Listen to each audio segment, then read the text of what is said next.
Good evening, everybody. Welcome to the Dole Institute of Politics. I'm Bill Lacey, the director. Welcome to our first fall 2006 program. It's going to be a very interesting and entertaining evening. We're delighted to see that so many people turned out tonight. We had to put out a lot of new chairs, and we really like to do that here at the Institute. Let me tell you about a few of our upcoming programs before we get started tonight.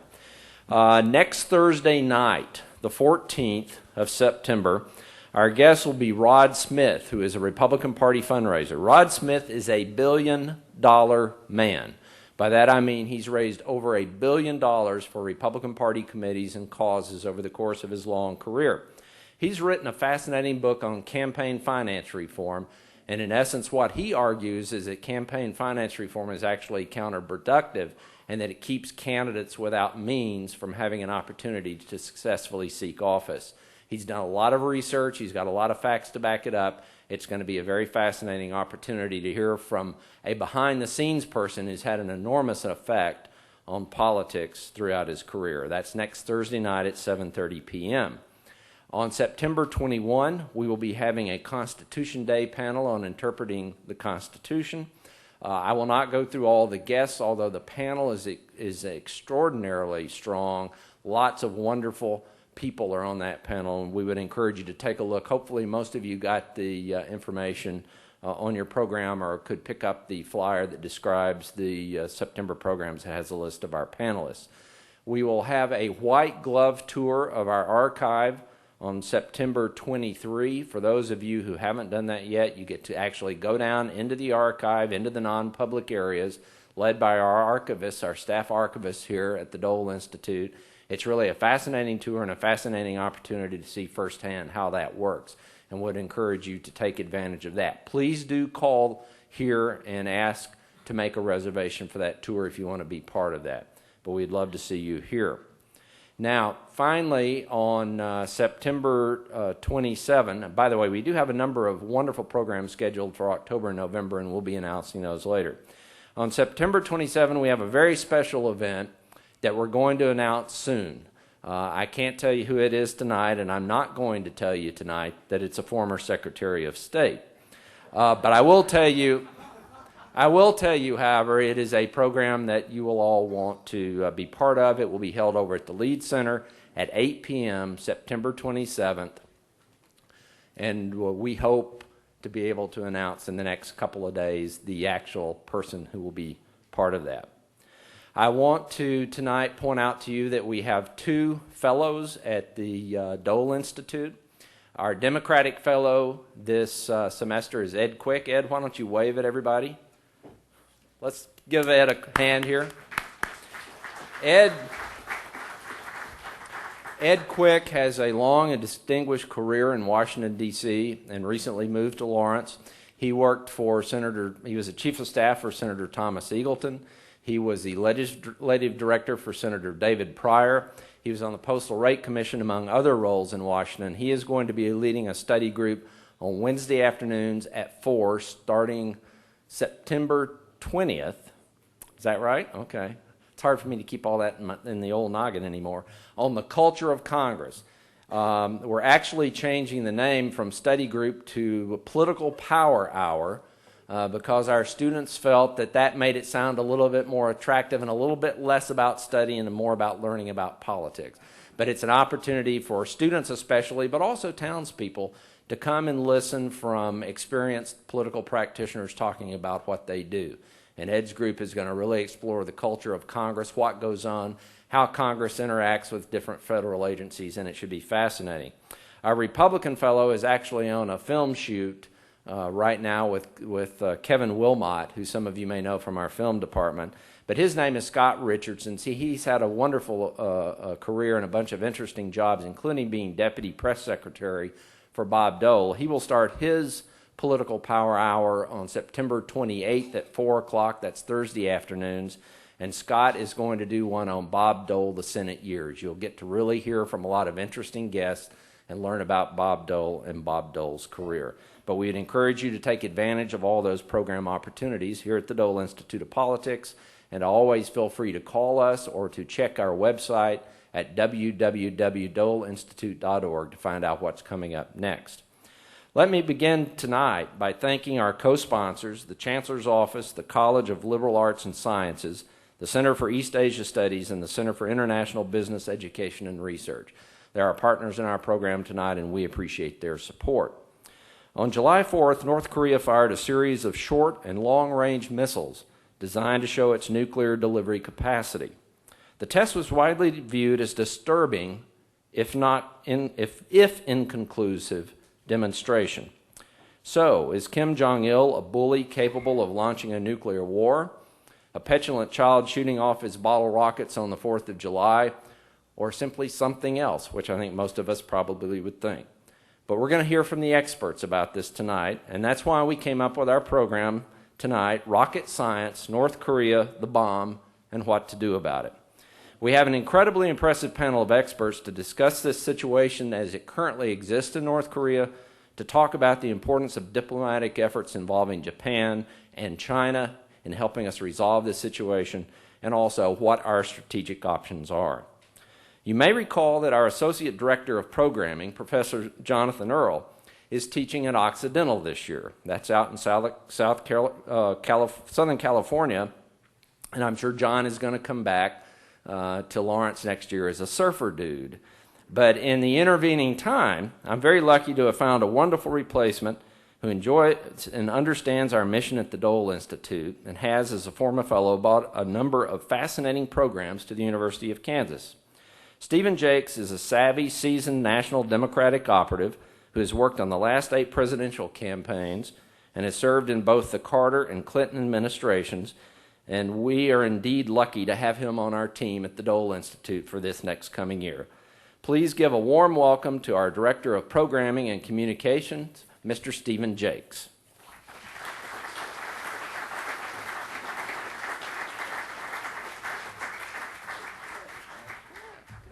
Thank you. No, please be seated.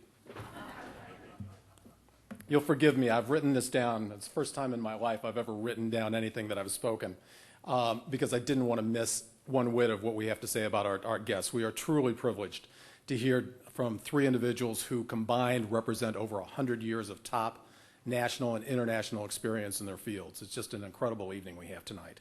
We've asked them to share their unique perspectives on North Korea, its relationships with its neighbors and with the West, its nuclear ambitions, or is that nuclear, and U.S. strategic options. First, Dr. Janet Breslin-Smith, who has moved to Kansas literally just in the last month. She comes directly from the National War College, part of the National Defense University, where for more than 14 years she guided military officers and diplomats through the intricacies of national security strategy, development, and practice. She served as a professor, then chair, of the Department of National Security Strategy at the War College, and which is an exceptionally challenging environment for anyone. Prior to joining the faculty at the National War College, she served for over 17 years on Capitol Hill for Senators Lloyd Bentsen, Patrick Leahy, and Donald Stewart. We have asked her here to discuss the strategic options that are available to the U.S. in response to this recalcitrant and oppressive regime. Ladies and gentlemen, let's welcome Dr. Janet Breslin-Smith.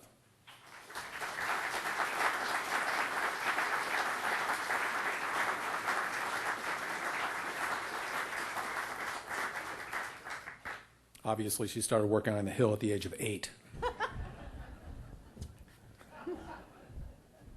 7.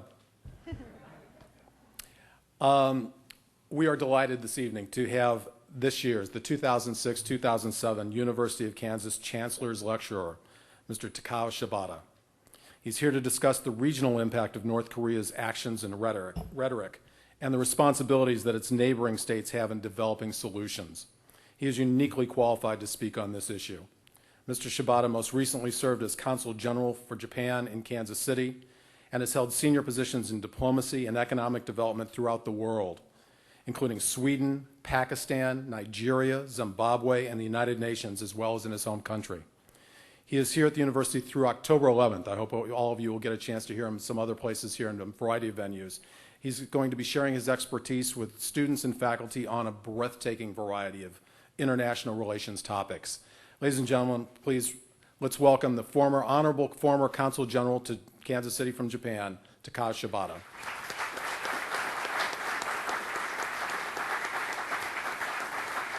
Welcome. Be careful. finally, we have former Ambassador David Lambertson. His career is just incredible. He is most recently, and when I say most recently, for the last 5 years, spent the greater part of his life inside North Korea as the American representative to the Korean Energy Development Organization, where he was charged with the responsibility of implementing the Clinton administration's U.S.-North Korea agreed framework. He was called back to service to do that job after spending 32 years as a career Foreign Service diplomat throughout the world, including South Vietnam, Indonesia, Japan, Australia, South Korea, and as U.S. Ambassador to Thailand. His experiences as an American in North Korea, one of the most closed societies on earth, are the stuff of novels. In the very brief amount of time that he spent discussing this with me, it's just an amazing, amazing set of experiences. And his entire career is truly the stuff of novels and movies, minus the more ugly parts of violence and things. It's a good bet that he spent more time in North Korea over the past 5 years working with everyone from government leaders to common citizens to the peasants there, if that's an appropriate word, than just about any other Westerner. His observations from that experience are for us a rare opportunity to look inside an extremely secretive and potentially dangerous country. Let's welcome Ambassador Lambertson.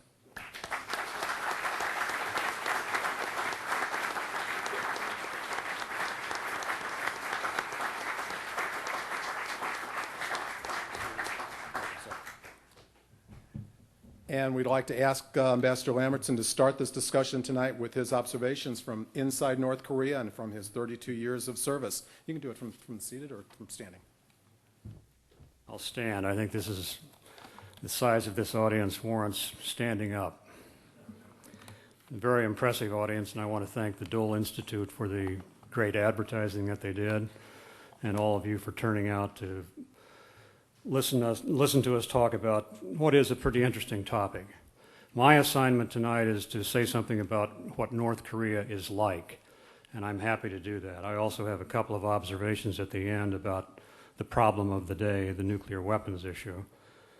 But mostly I'm going to talk about North Korea and what I think it's like based on my time there. In the fall of 2000, I was invited to join KEDO, the Korean Peninsula Energy Development Organization. And as Stephen said, KEDO was set up in 1995 to carry out the provisions of an earlier attempt to solve the North Korean nuclear problem, the so-called agreed framework of 1994. And under that agreement, the North Koreans promised to freeze and then eventually dismantle their nuclear weapons program. The United States undertook to build 2 1,000 megawatt light water reactor nuclear power plants in North Korea. There were other aspects to the agreement, but those were the main ones. KEDO was supported by the United States, also by Japan, South Korea, and the European Union. And the power plant project was really primarily financed by South Korea, with perhaps 70% of the financing, and the balance mostly taken up by Japan. My work with KEDO took me to North Korea 11 times between 2000 and 2005. My last trip was in December of last year. I spent my time primarily at the site of the nuclear power plant construction, which was about 70 miles north of Hamhung on the east coast of North Korea, very close to the Chosun Reservoir, which I thought about that first December that I was there in particular, which was exactly 50 years after the retreat from Chosun by the United States Marines. I was the only American in an office that also included 1 Japanese representative and 4 South Koreans. And we lived and worked in what was essentially a South Korean construction camp, which at its peak had probably 1,000 South Korean engineers and workers, 500 Uzbeks, and a daily influx of exactly 100 North Koreans. We had fairly good freedom of movement in an enclave that was probably about 15 miles long by 5 miles deep, and filled with villages and farming villages and fishing villages, and it was enough to give us a sense of the rhythm of life in rural North Korea. I also was able to travel to Pyongyang quite a number of times during my time in North Korea for meetings of one kind or another. I traveled by car several times, always with a North Korean driver and at least one North Korean guide. I also flew a number of times by various types of obsolete Soviet-era aircraft. So I saw enough of the country to form some impressions. And there are two, in my view, two overarching realities about North Korea. One is poverty, the second is repression. Poverty is the most striking thing. When you travel to North Korea, you are essentially stepping back into time, basically to the South Korea of the 1950s. The hills are largely barren of trees because the trees have had to be cut down for fuel. There's a good deal of erosion. The agricultural system is in disarray, and agricultural production has declined significantly over the last 15 years, basically dating to the breakup of the Soviet Union. And the subsidized fuel and fertilizer which North Korea had enjoyed and which supported what had become a rather mechanized agricultural system. That all broke down.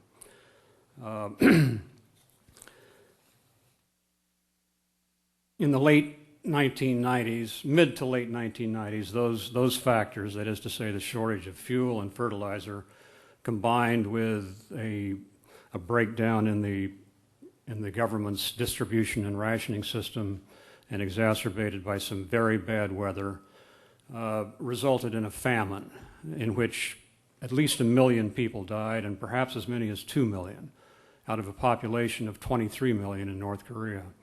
And the effects of that were especially heavily felt on the East Coast because the East Coast was far removed from Pyongyang and the government's approach tended to be out of sight, out of mind.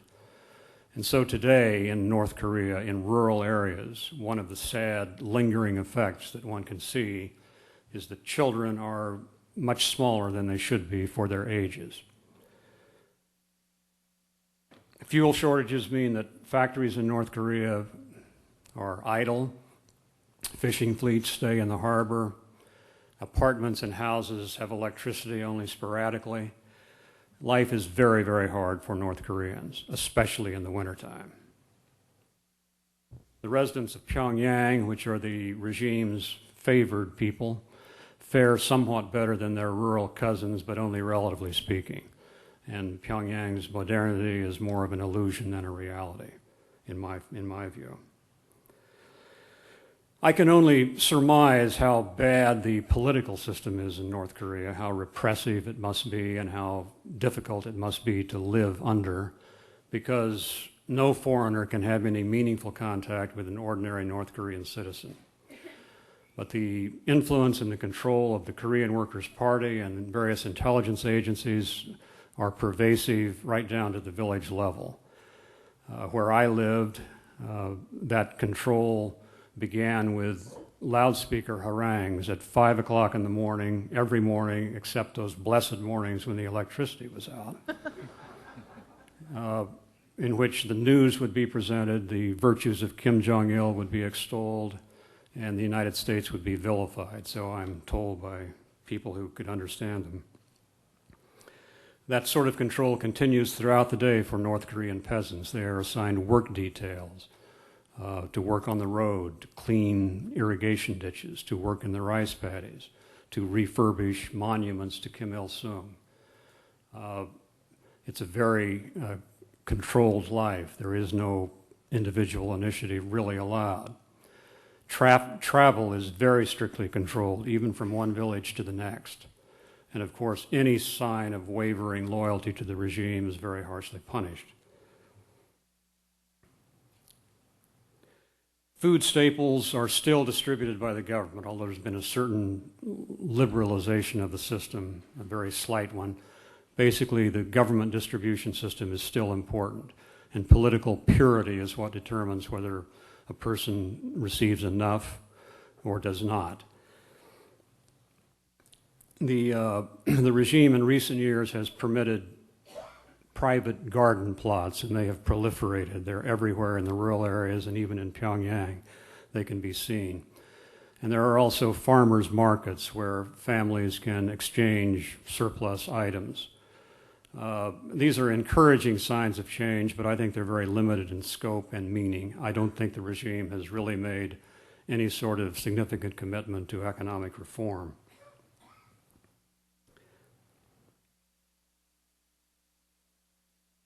Experts tell us that the North Korean military has begun to displace, or perhaps has displaced, the Korean Workers' Party as the key seat of Kim Jong-il's power. So what can one say about the North Korean military? What I saw of it was unimpressive. I saw 1960s vintage MiG aircraft that never left the ground because of the fuel shortages. I saw naval vessels that looked as if they had not been out to sea in a decade. I saw militia units training using mock weapons. And we know that not too long ago, the North Korean regime changed their minimum height and weight requirements for recruitment into the armed forces, taking into account a downsized population. So those sorts of things would lead you to believe that we don't have much to worry about, but those kinds of vignettes are misleading. And in fact, the North Korean military is formidable, and I'm sure it's best seen by satellite rather than from the window of a car driven by a North Korean guide. And what we know is that the North Koreans have at least 1 million men under arms, and the best trained and equipped and undoubtedly the best fed are the ones that are right up against the demilitarized zone. We know that they have thousands of artillery pieces and rockets ranged within striking distance of Seoul. We know that they have short and medium range missiles targeted on other locations in South Korea and perhaps also on Japan. We know that there is a vast support infrastructure, much of it underground, and especially dense up near the demilitarized zone. They have thousands, literally thousands, of tanks hugging the DMZ. So it is a formidable military force, and we have to take it very seriously, as we have done for the past 50 years. But if the North Korean regime is so bad, if it's so unable to provide a decent life for its people, and if it's so repressive into the bargain, how can it survive? Or is it on its last legs? I do not know the answer to that question, and nor does anybody else outside North Korea, I'm sure. But I think it behooves us to try to look at the regime from a different perspective. And I suspect that it may be more resilient than we think. My own belief is that the North Korean system is going to collapse in the not too distant future unless it transforms itself in the way that China has done. If it does not, I don't think it can survive for the long term. On the other hand, I don't think there's too much that we can do to hasten its demise. We have to bear in mind that while the North Korean regime is absurdly repressive and unnatural and awful from our perspective, it probably seems much less so to the North Korean people, who, after all, are the products of a very different history and who have been kept isolated from the outside world for more than 50 years and subjected relentlessly to rather skillful government propaganda. So I think we have to at least admit the possibility that the North Korean regime may have more resilience than we might like to think. Let me just end up by asking a couple of questions about what this might mean for the problem of the day, the nuclear weapons issue, and what we should do about it. First, it suggests to me that we shouldn't have a policy that's based on the expectation that North Korea is going to collapse in the very near term. or that assumes that just a little more pressure from us might make it collapse. I don't think that's a sensible basis for policy. And secondly, and finally, I think when we look at North Korea and consider these various problems, we need to keep our priorities straight. And our top priority should not, for example, be North Korean efforts to counterfeit US $100 bills, which we've spent an awful lot of time worrying about over the last year. It should not even be the missile program, provocative and troublesome though that is. Nor should it be North Korea's wretched human rights performance. We need to stay focused on the nuclear weapons issue, which is the single most dangerous card in Kim Jong-il's deck and the most potentially destabilizing. And we can talk later about how we ought to do that. Thank you very much.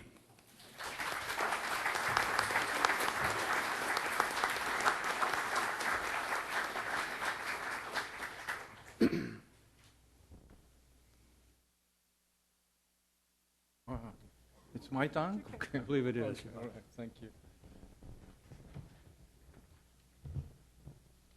Thank you. Thank you very much.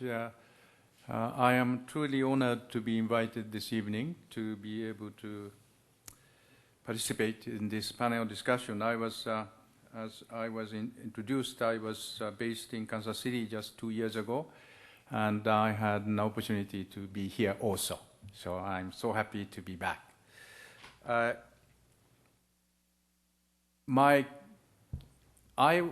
have been a Japanese diplomat in my work, but I also a staff member of the one UN organization. I worked in the UN before the retirement that I received just a couple of years ago. In an organization, it is called International Fund for Agricultural Development. It is based in Rome, and we work together with the Food and Agriculture Organization of the UN system are gathered in Rome. We have a Food and Agriculture Organization, which is called FAO, and I think many of you know also the World Food Program, which dispenses the emergency food aid. So I had occasion also in the late 90s to visit North Korea, and I would like to share some of my experience, as Ambassador Lambertson mentioned. But my focus is, as I said, I was working in the UN organization which deals with the food and the food emergency food aid. And my organization was involved in the DPRK, which is North Korea, in alleviating the critical shortage of food. The food shortage actually particularly became very acute after the devastation of natural disaster in the mid-90s.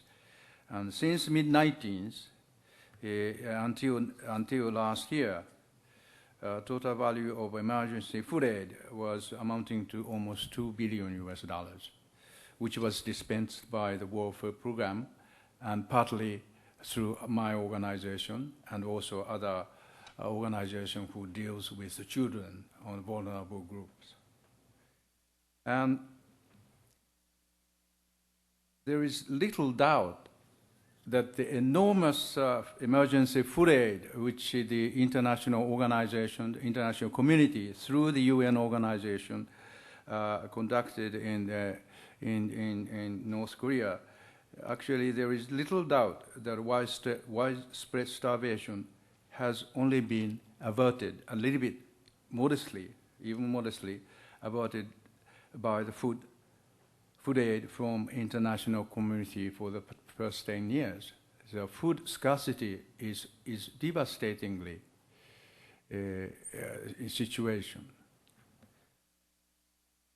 But now, I think it's probably new to you.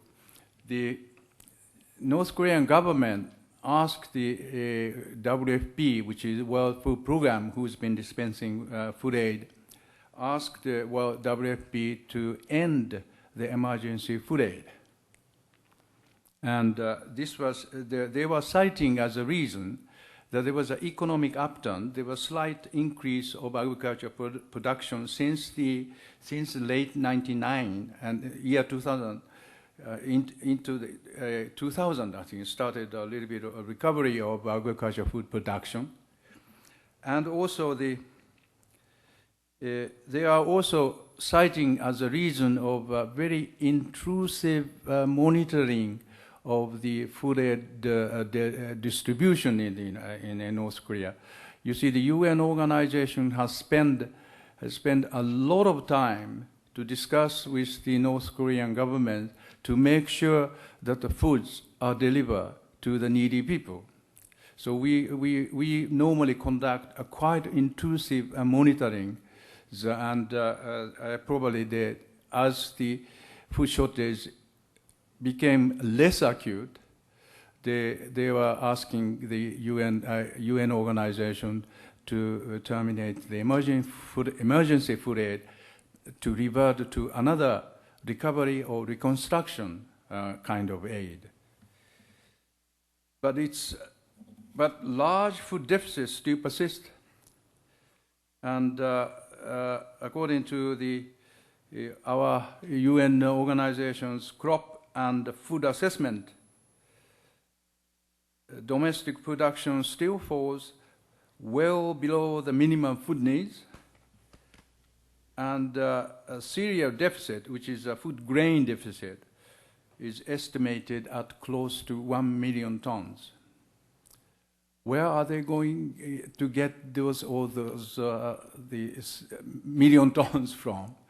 I think there are now, compared with the time that when I visited North Korea, there have good assistance from China and South Korea. And so the food shortage, food gap is being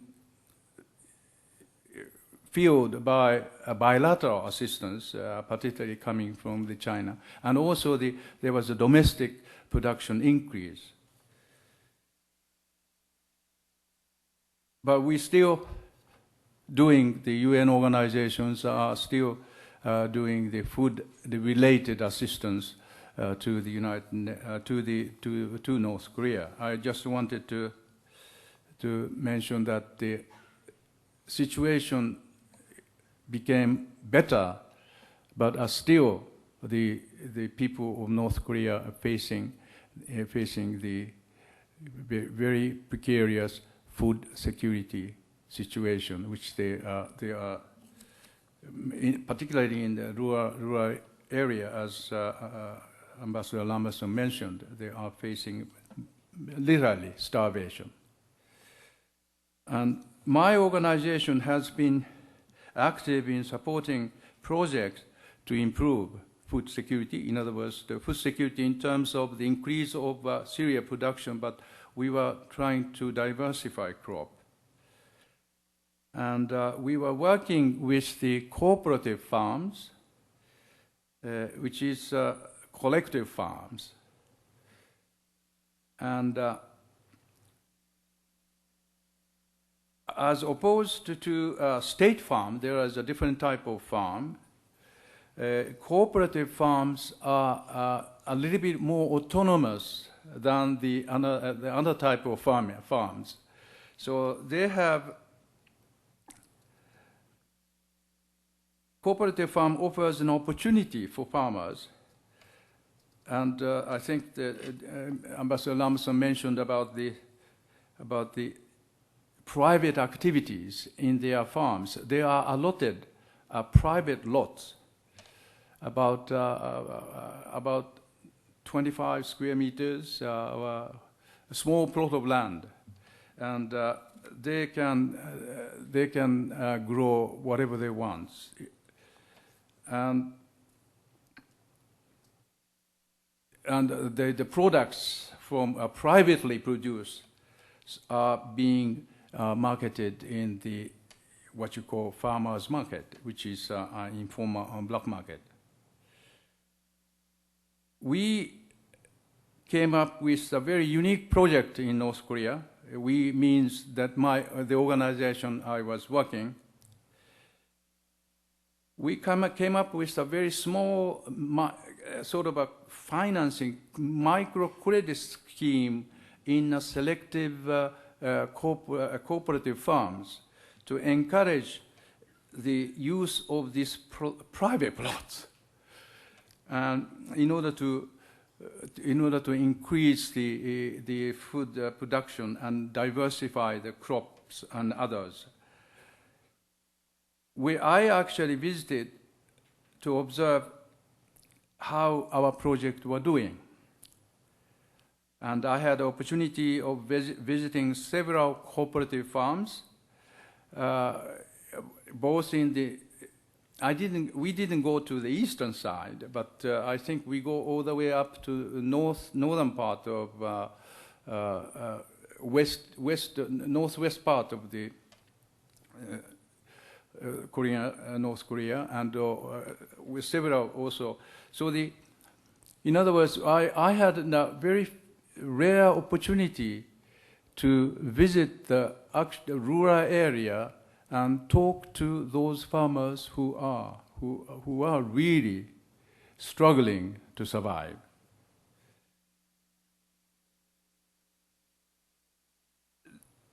So I had opportunity to see to see the cooperative officials and also the farmers who are benefiting from some of the assistances that were giving through these cooperative farms. But the poverty and hunger in the end of 1990, I observed in the rural area, was truly beyond my imagination and expectation. I saw a family existing essentially most of the year on maize porridge and acorn meal. You know, they collect acorns in the forest and dry them and boil them into meal. And they had no access to meats of any kind. No chicken, no meat, no eggs.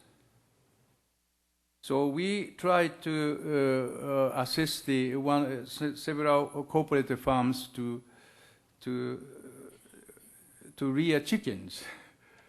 And if you produce chickens, and if you market it in this black market, in a farmer's market, you get something else, right? So this, contrary to farmer's market are actually illegal market, but we were working with government, knowing that our project is going to use farmer's market. So there was a sort of recognition of the farmers' market.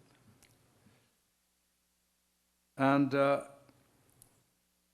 in 2003, farmers' market for the first time were officially recognized by the North Korean government. And nowadays, you have also in Pyongyang particularly, as one of my colleagues just recently told me, that there are several consumer markets where food and non-food items of all sorts are freely marketed. They are being opened.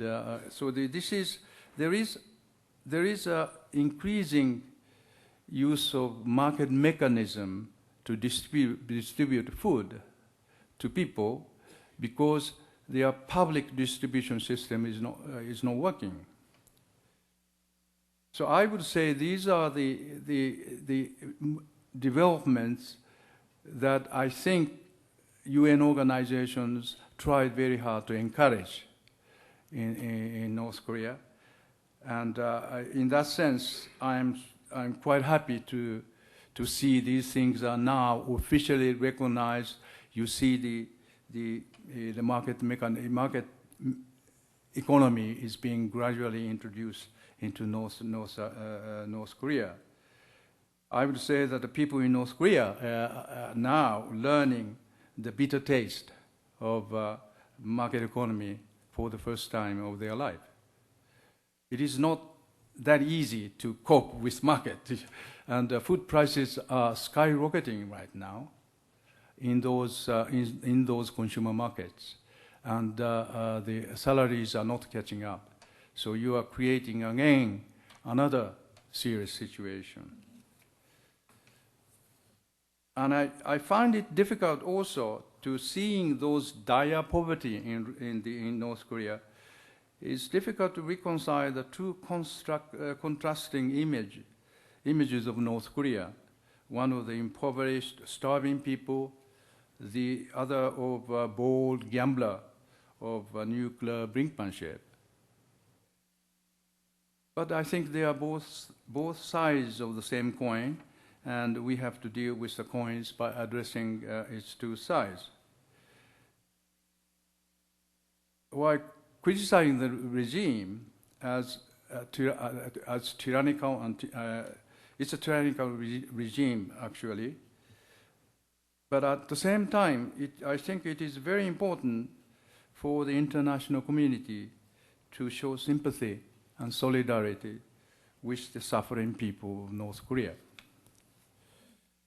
During my visit to North Korea, I was once invited by a high government official who is almost of the ministerial level for a private dinner.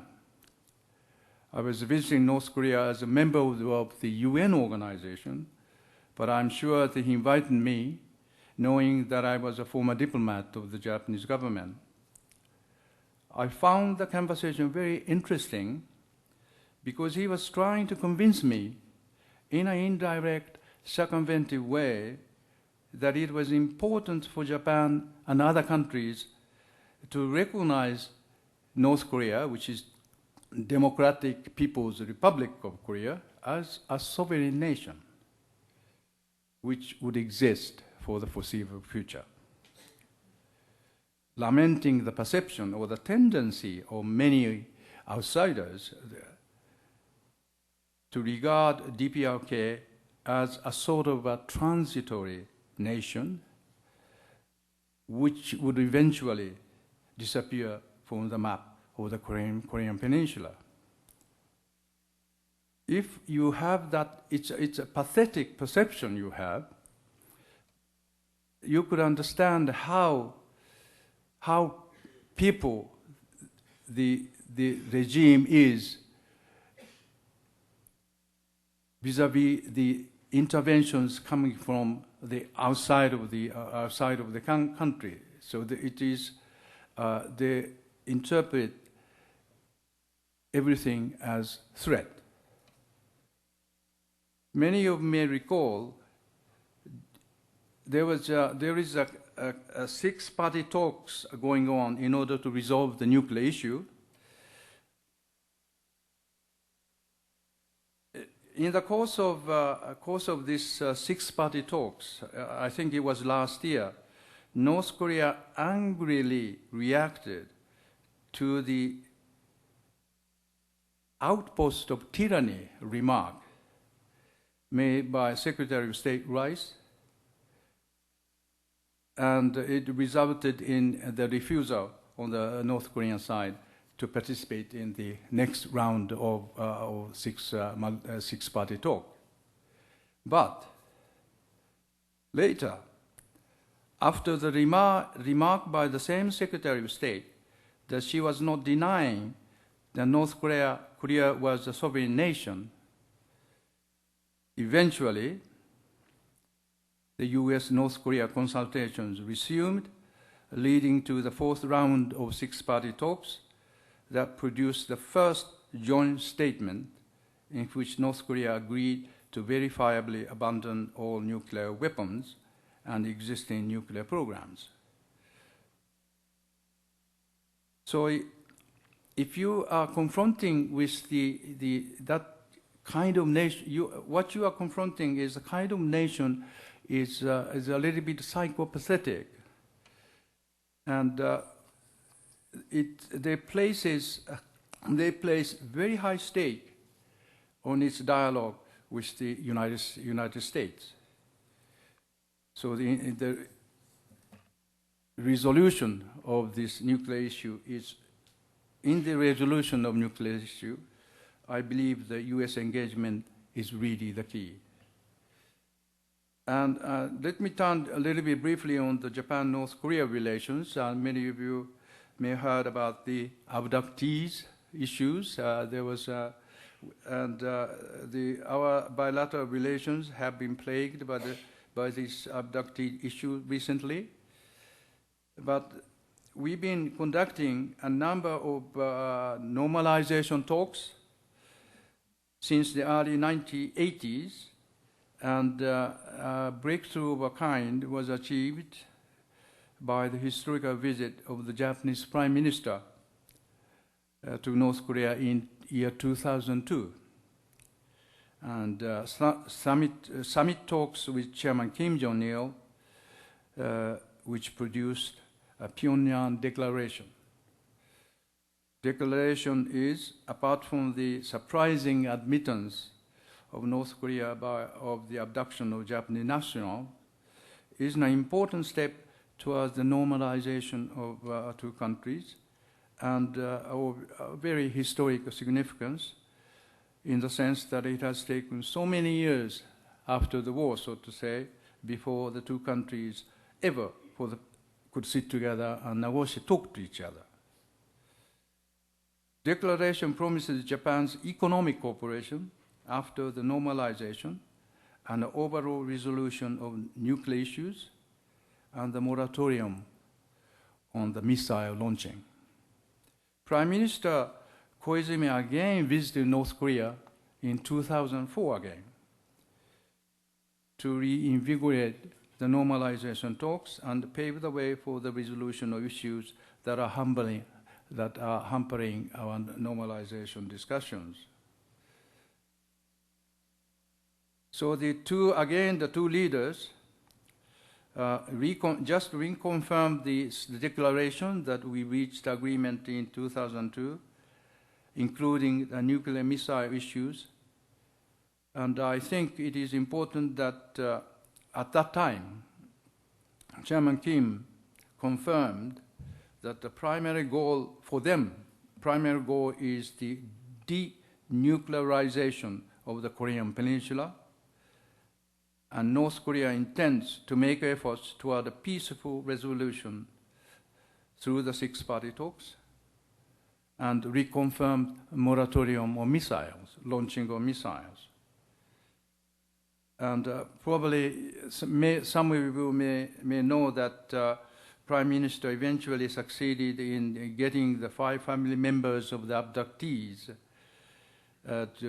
who have to return to Japan, and which included actually American.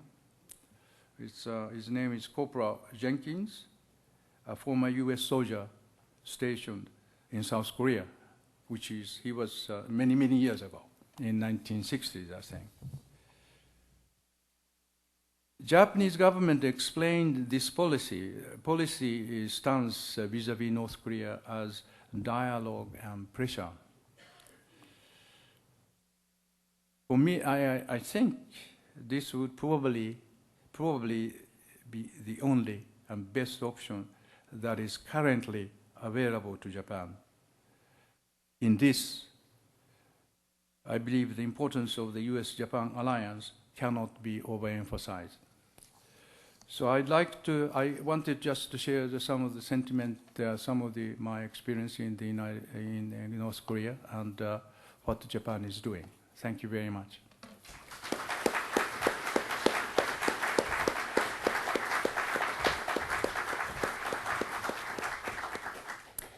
Well, thanks. We've had some really unique insights into the North Korean situation, and in my own mind, it always recalls a map that we show our students at the National War College at the beginning of the year. And it's a global map, and I think you can get it on the internet, and it shows lights at night around the world. And so you see the city of New York and the United States and Kansas City is all lit up, and you see that our country and Europe and almost the entire country of Japan is lit up in this global view of the world at night. And when it comes to the Korean Peninsula, it almost gives the appearance that South Korea is an island, because the area of North Korea is dark, partly because of the energy crisis that was mentioned by the ambassador. It's dark at night. And I think in some respects that symbolizes for me how little we know about North Korea and what's going on there. So what I'd like to do tonight, really briefly, is to have you engage with me and think through for yourself, how do we make sense of this? What are our own individual thoughts about the choices that may lay ahead, both for the president and our country in general? And I want to step back for a moment and again have you go through this exercise that we do with our students at the War College, which was a school founded by General Eisenhower 60 years ago.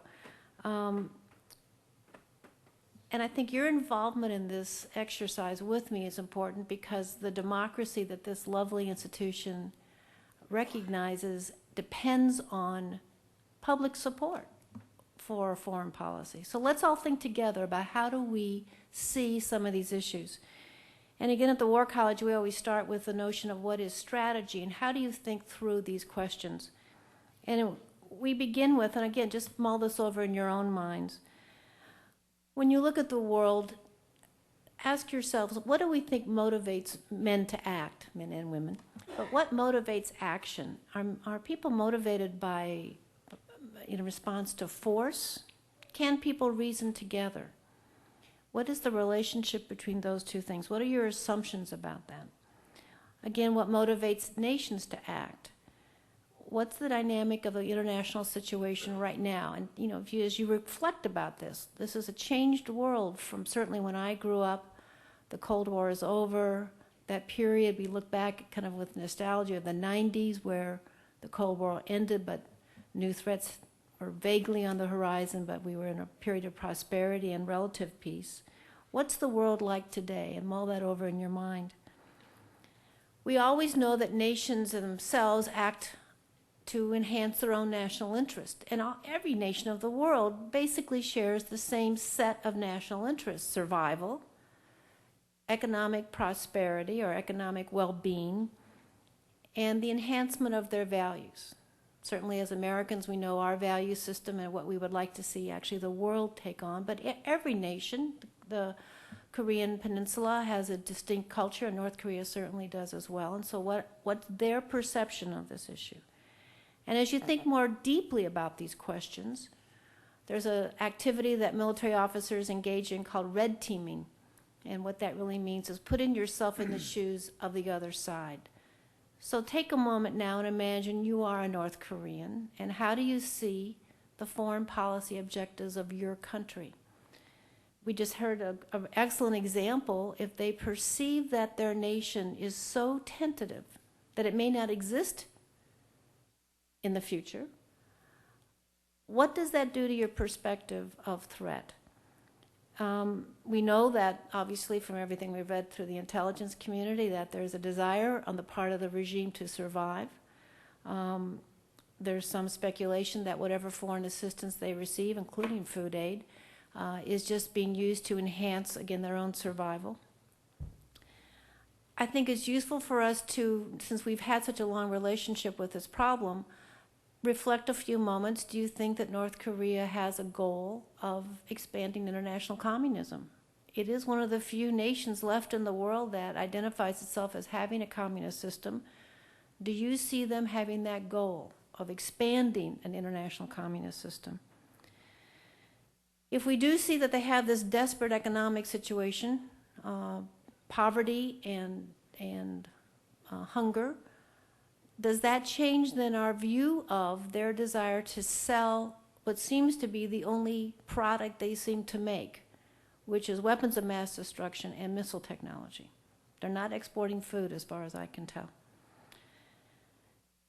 when I've read about the goals of the North Korean government, some of the rhetoric suggests that their goals are somewhat simple. They would like to have a conclusion of the Korean War, a peace treaty. There's an armistice with that war, but there's not an official treaty. Some reports say that they would actually like normalization of relations with the United States. If you put yourself in the red team shoes, their shoes, what would the options be for you to achieve those goals? Do you think that North Korea wants to take over South Korea? And is that a viable option? And mull that over in your mind, because that has some implications to the questions ahead. From our point of view, what are our goals? Clearly, I think we are all deeply concerned about the general issue of proliferation. We are certainly focused on it right now with Iran. And obviously this issue with North Korea has been going on for quite a while, and we are in a broad policy concerned about proliferation of nuclear weapons and also other weapons of mass destruction. Again, if you go by the War College way of looking at strategy, you would think, well, what are the powers and the resources each nation brings to this question? What are the advantages that North Korea has? Well, in some respects, we know so little about them. Secrecy and deception is a power. If I don't know what cards are in your hand, I don't know how you're going to play those cards. And that is indeed a source of their power. We know that they have the capability to, with some technology, to develop weapons of mass destruction, both nuclear as well as others. We know that they've developed missile technology. Those are sources of power. We've had an excellent presentation about their weaknesses. They're both their fuel, ag, general economic weaknesses. How about for us? As you mull over in your mind our status right now in terms of our power and resources, clearly there's no question that we have the strongest military in the world, without question. But do we have limits? And I think it's worth all of us debating this issue and mulling it over in our minds. What are the limits to our power? What are the limits to the ability of our military forces to take on the responsibilities that seem to be at hand? We do have an all-volunteer force in our nation. We are deeply involved, obviously, in Iraq and in Afghanistan and in other nations around the world. We've been involved in war activities. We're involved in humanitarian activities, if you recall what we did with the various typhoon situations around the world. We've also had a domestic need in terms of Katrina. All those things have been a demand on our military. What are the implications for that demand? So in conclusion, as we mull these things over again, each one of you will come to your own conclusions about how we would weigh, from our perspective, ends, ways, and means, basic calculations, and then we're speculating about what the North Koreans see from their perspective. Again, we know so little about them. Both of our speakers have done a great job of giving us a little insight, but we really don't have assurance for what are they up to, what will they do. The best example I've seen that kind of brings some relief, some high relief, into the questions facing our government in terms of this situation, I found in an article that was in the Atlantic Monthly last year, about a year ago this time. And it was about a war game that the Atlantic actually sponsored with a bipartisan group of senior decision makers, Republican, Democrat, people who are in the military, people who were civilians, who've all been involved in this issue. And it was run by actually a former member of our faculty, a retired Air Force colonel, who's very good at running games like this. He really knows how to put the question to you and make you struggle with what would you do essentially if you were President Bush or if you were the leader of our nation. And the question that this group, again, experienced very thoughtful folks, bipartisan, was basically, again, this was a year ago, what would you do if North Korea makes another move with nuclear weapons? Either rumors of a sale, of a test, of a missile, some threatening move. And the group spent a day, actually I think they were at the War College in one of our gaming rooms, talking through what would they do. And it's worth reading this article. I can't summarize it here in a few moments, but it's worth reading how they thought through this question. And to simplify it directly, just for us to consider tonight, as you look at these options, They did first consider if this was a direct threat. In other words, was North Korea going to sell or transfer missile technology, nuclear technology to a terrorist group? What would we do? Would you do the military option? Would you do a preemptive attack on North Korea? Would you do something that would stimulate them to attack first and then we would respond? What would that mean for the city of Seoul, which is just a few kilometers away from the DMZ? How many deaths would you calculate? And in this game, in this article, there was an Air Force general who participated, and he began to try to speculate about how many people would be killed in the city of Seoul, and then obviously we have U.S. troops based in South Korea. What would the total death toll be in an exchange like that? And obviously assuming a great degree of death also resulting in North Korea. Some have said in this discussion in the Atlantic story, well, let's threaten them more forcefully. Let's say if you use a nuke on us, we will use 100 on you. How would you do that if it was just the rumor, some intelligence about nuclear transfer to a terrorist organization? Would you act preemptively? How would you know? One of the participants in this article suggested that we should actually step back. This was actually Ken Edelman, who had been with the Arms Control Agency, I think in the Reagan administration. He suggested we step back from this play and encourage, actually, both the neighbors of Korea, North Korea, Japan, South Korea, and possibly even Taiwan, to actually build up their own nuclear capability to counter this, which raises another issue of proliferation.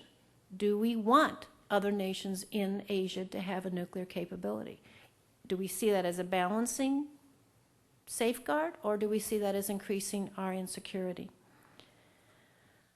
As this discussion goes on, there is a general concern in the group in this article, and so someone says, well, should we talk about talks, negotiation? Is the specter of a nuclear exchange of military action so concerning to us that we need to look at the option of talks, negotiations, sanctions? Again, as they went down that road, they all concluded the North Koreans cannot be trusted. We've had talks before. They've reneged, they've changed, they've redefined. What does that get us? They're still going to be doing the same things. It's true that the South Korean government over the last few years has developed a policy called the Sunshine Policy, which is encouraging interactions, family exchange, economic exchange between North and South Korea. Should we enhance that? Should we support that? Again, there's a deep suspicion about North Korea. Would that be futile to do? So I want to leave you with this. My heart always goes out to decision makers. It's easy for us in this wonderful state of Kansas to look at Washington and say, oh, I wish, why don't they shape up? But I've always found that when our students at the War College actually do one of these exercises, and this issue is on their plate, and you really are in the position of having to choose, you really do come down to what is in your basic approach to this issue. What do you think motivates people to act? We know so little about North Korea. What would motivate them to act? I should say one thing at the end. Most of the time when we do war games on this issue, for all the years I was at the War College, the play is complicated and there's all this discussion and the technology, but you always come to one point where we'd say, if North Korea does a violent, threatening act, it will be gone. It isn't only insecure about are they a sovereign nation, but if there was a nuclear exchange, I think the assumption is it would be a sizable nuclear exchange. So again, what I want to leave you with, and I'm interested to hear your reaction to this, what do we as Americans make of this? This is obviously one of so many issues on our plate right now, and yet there's an enduring question in many of these strategic challenges as we face. is the potential of very destructive weapons, an era of deep distrust, not just in the Korean issue, but across the world right now. It's very difficult, I would say, as an observer, especially now that I'm in Wichita, stepping back a bit, it's difficult to propose negotiations in this era we're in right now. It's a different period of time that we're in. So I'm anxious to hear your thoughts about this question. Thanks so much.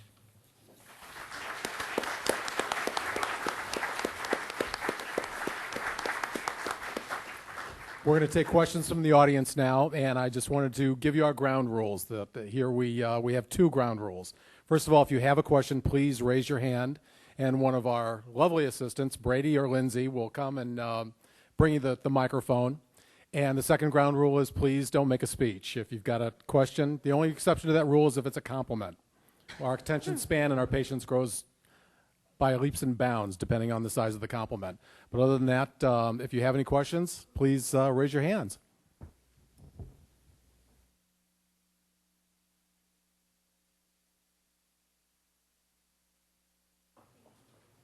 Does the existence of the possibility of the view of the world that all of us can get on our TV sets, you know what I speak of, this ability to zero in on any part of the world.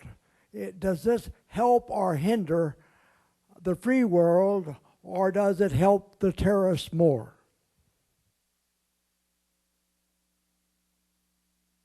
Well, when you talk about North Korea, they aren't really part of this modern communications revolution.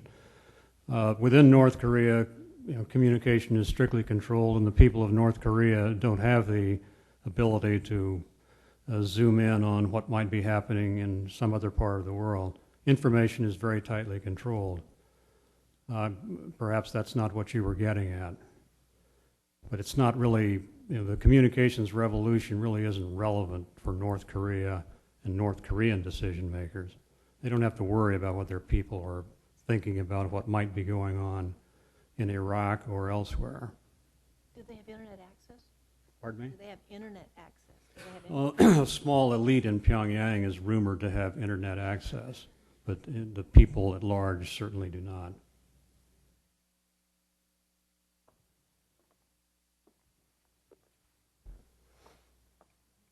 In the front. There's a question in the back. I got the impression from the last speaker that the last option would be negotiations. I'm wondering if the other 2 speakers would address that.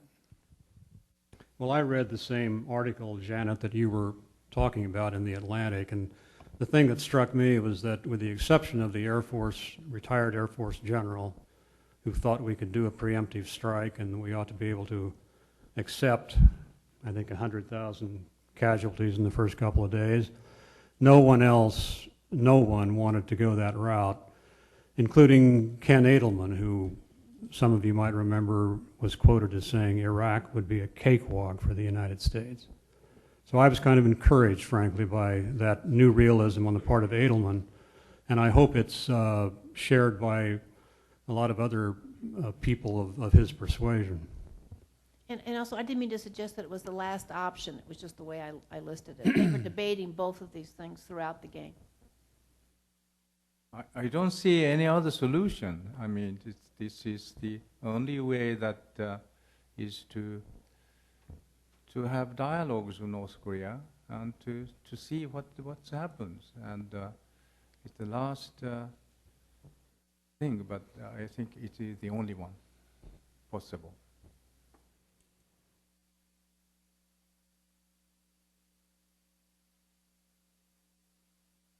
Underline I'm sorry? the importance of knowing what makes people act. I wonder whether in your courses you elucidate, well, quite an extent, what Confucianism, the metaphysics,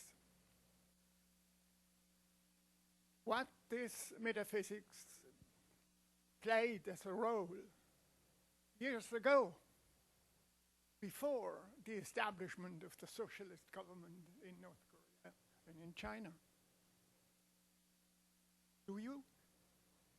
Do we include that in our? Now that we are, all of us, very much aware of the role strong belief, religious beliefs, ideological beliefs play in relationships, not only between individuals, but between, obviously, nations. That's what we're concerned with now.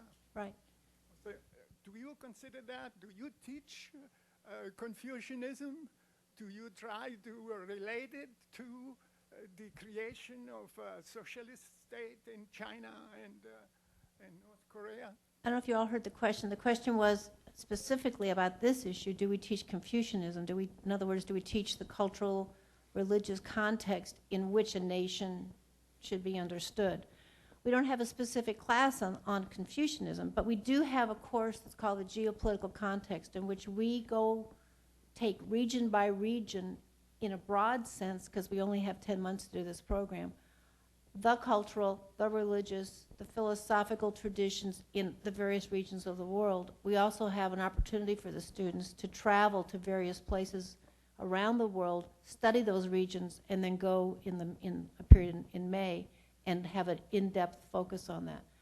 I have to tell you in all honesty, in the last 3 years, most of the focus that we've developed and most of our student population is coming to us from command experience in either Afghanistan or Iraq. And so we've just beginning now new courses on Islam and cultural traditions within the Middle East.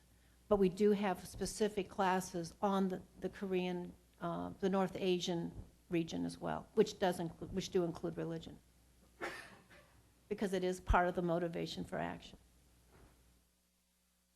Yeah, I'm just curious, with the conventional ties between Iran and North Korea, such as the reverse engineering of the No-Dung ballistic missile, if there's a concern that there could possibly be nuclear ties between the two countries very soon, if not already.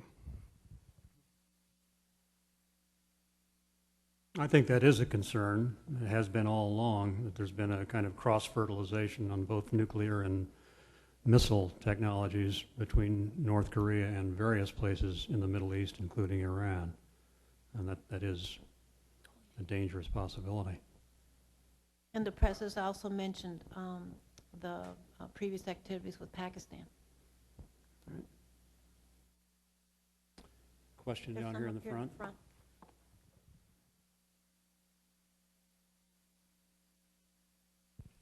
I'd like to ask Ambassador Lambertson to fast forward 25 years from tonight and tell me what kind of history will be written between tonight and that point in time, in your opinion? Well, that's kind of a tall order. But 25 years from now, North Korea, as we presently know it, is not going to exist. I'm sure of that. It will either have transformed itself into something akin to China or Vietnam, or it will be part of a unified Korea under the ideological leadership of the Free South. That's an inevitability, it seems to me. And what we have to wish for is that that transformation comes about in a reasonably peaceful way and not in some cataclysmic way, which could be very dangerous for the Korean Peninsula and for the whole world. But certainly North Korea 25 years from now is not going to exist in its present form, at least. Yes, this question is directed to the Honorable Japanese representative. Is there a foreseeable scenario in which Japan would feel the need to rearm itself in its own defense? I don't know. I mean, it depends on what is going to happen in 25 years' time. And the only thing that I can say right now, currently, there is no thinking, no practical thinking within Japan to proceed to arm ourselves with nuclear weapons. No, it's really outside of our options right now. So, but it depends on what happens in there. In 25 years' time, probably you probably don't know. But at the same time, I would like to also comment one thing. As Ambassador Lambertson mentioned to you, that probably in 25 years' time, the North Korea may not exist. That exactly the things that they react to. Because we share that kind of perception ourselves, that we don't think that they will forever exist on that particular geographical position. And that actually anger them quite very much. And that you don't have to say that openly, but they feel that. And that is the feeling that I experienced when I was talking to the officials of the regime, officials of the government.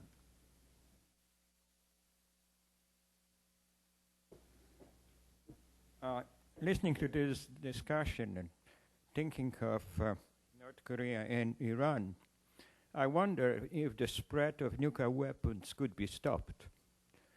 And maybe we worry too much about it. Israel has it, Pakistan has it, India. We just signed a treaty with India, which really encourages to some degree spread of nuclear weapons. And obviously, the only thing we could do is to talk to these people and trying them to somehow not to do it. But I wonder what the panel has to say to that comment. We just had a speaker at the War College a couple weeks ago, Tom Schelling. Those of you political scientists may remember him. He's a Nobel Prize winner, I believe, and is in late 70s, but was very part of the group that helped the United States put together a policy on the responsibility of having ownership of nuclear weapons.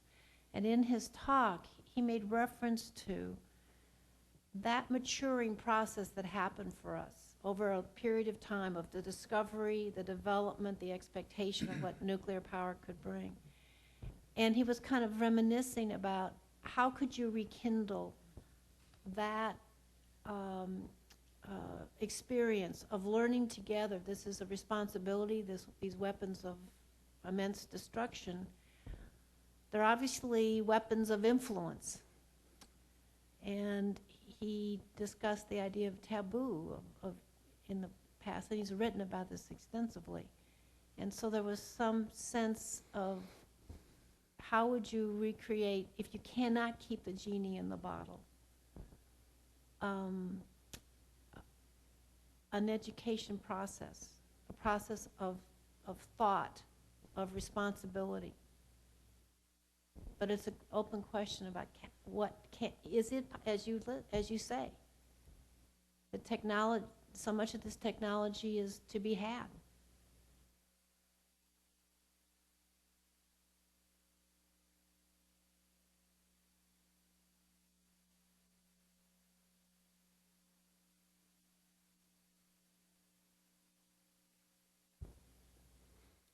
I think Kim Jong-il is, the question was, what about Kim Jong-il's mental capacity? I think he's a rational being.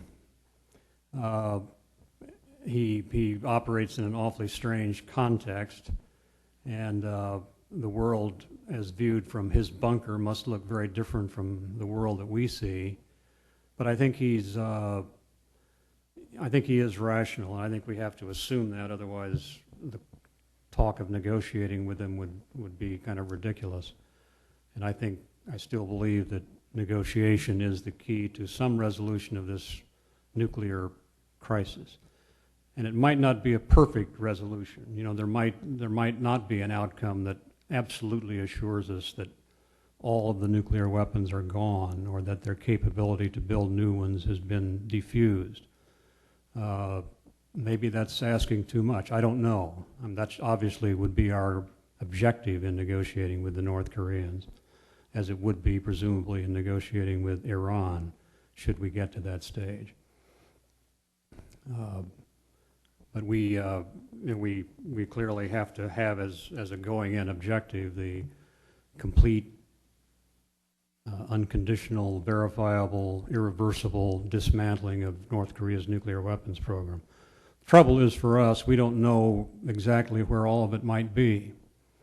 And the old agreement, the 1994 agreement, essentially finally broke down and was discarded when the administration discovered and concluded in 2002 that the North Koreans, while they had frozen their plutonium program as the 1994 agreement required, they had secretly embarked on a highly enriched uranium program, which is the way the Iranians hope to build a bomb.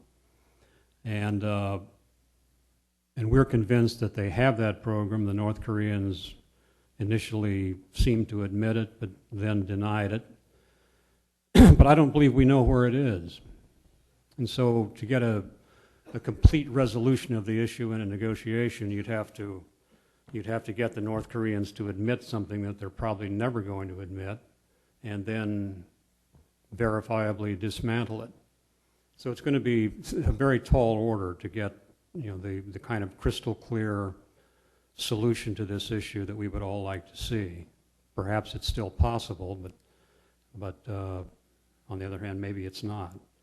We do have to, I think, give it a try. I was wondering if you had any insight on the news within the last year that Kim Jong-il's power might be waning and that there's an oligarchical government forming in North Korea?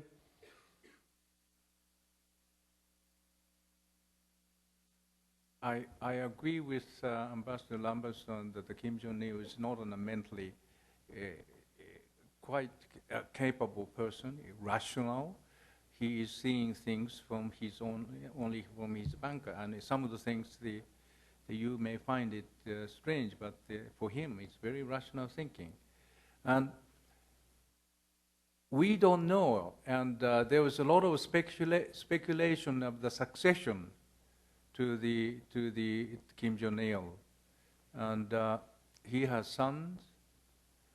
And one of the difficulties that even if you are in North Korea and talking to people, some of the, as I said, that I even talk to the normal farmers, it is very difficult to really feel what the regime is thinking about, you know, on the people's contact level.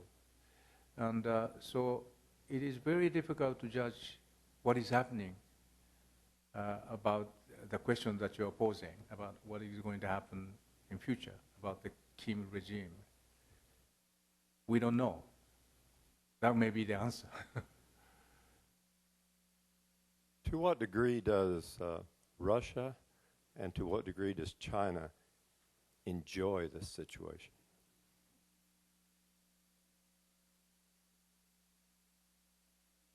I don't think either one enjoys it. They perhaps, you know, maybe they do get a certain amount of satisfaction over our difficulties in dealing with the issue. But the Chinese don't want to see a nuclear-armed North Korea on their doorstep, and I doubt very much that the Russians do either. We differ with them in terms of how much pressure we'd be prepared to put on the North Koreans, you know, tactics, and indeed what our ideal outcome might be. There are a lot of people on our side in Washington, I'm sure, that would like to see the collapse of the regime sooner rather than later. And I don't think the Chinese want that, and they wouldn't be party to tactics that were designed to bring that about. But I don't think they like the prospect of North Korea as a nuclear power. We have time for one more question right here. Brady?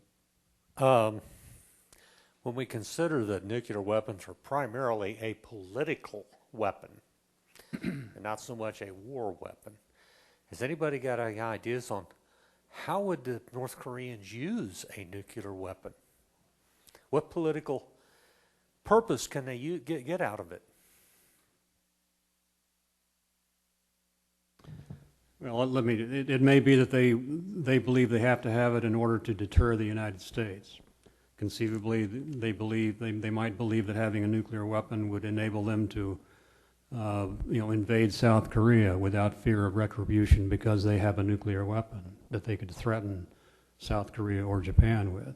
I mean, there are plausible rationales that you could think of for why they might semi-rationally want to have one. But I think, I personally think that deterrence probably is one of the main reasons they're interested in those weapons. Yeah, I think that I agree with Ambassador Lambertson. This is really what they are expecting.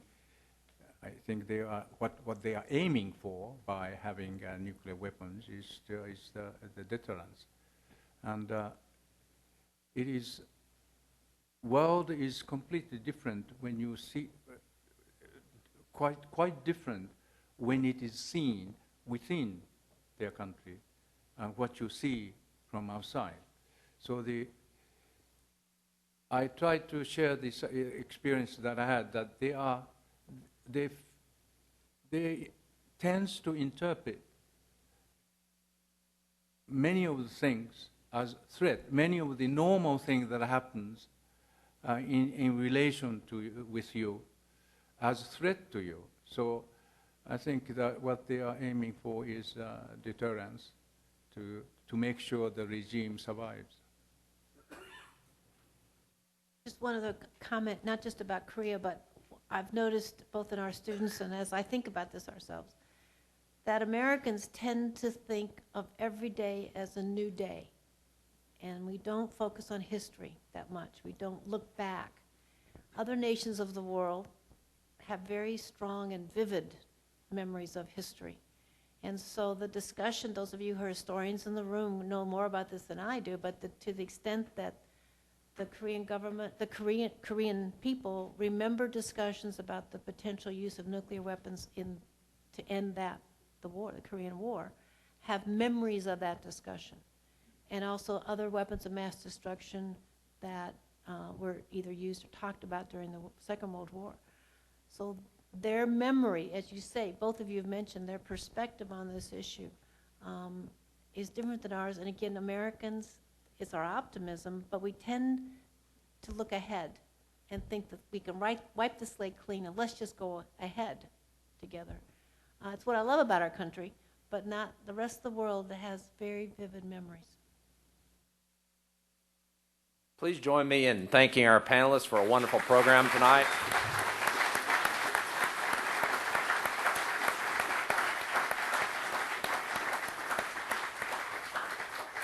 This year we launched a new program called our Faculty Liaison Program. We're going to be selecting a number of faculty members to work with us throughout each semester.